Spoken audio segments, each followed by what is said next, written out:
At the center of a war crimes trial spiraling with twists and turns, the family of decorated Navy SEAL Chief Edward Gallagher is speaking out. Their testimony on the stand, I think, reveals exactly what my husband was saying all along is true.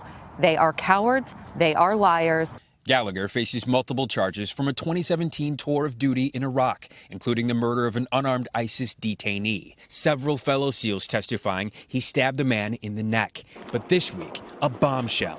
The prosecutor's own key witness, SEAL team medic Corey Scott, who was granted immunity, admitting to a stunned courtroom that it was he, not Gallagher, who killed the prisoner.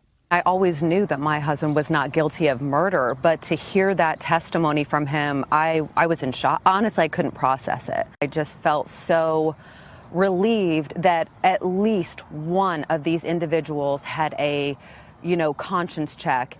Despite the confession, prosecutors say they will not drop premeditated murder charges against Gallagher, saying the credibility of a witness is for the jury to decide. But Gallagher's wife, Andrea, says the prosecution's case is unraveling. I never would have dreamed that this case would have fallen apart the way that it has. I feel like we're winning this.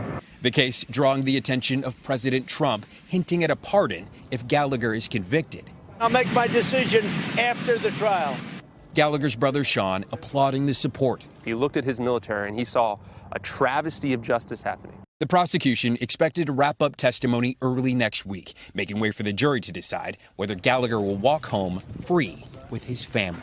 Steve Patterson, NBC News, San Diego. Hey, NBC News fans, thanks for checking out our YouTube channel. Subscribe by clicking on that button down here, and click on any of the videos over here to watch the latest interviews, show highlights, and digital exclusives.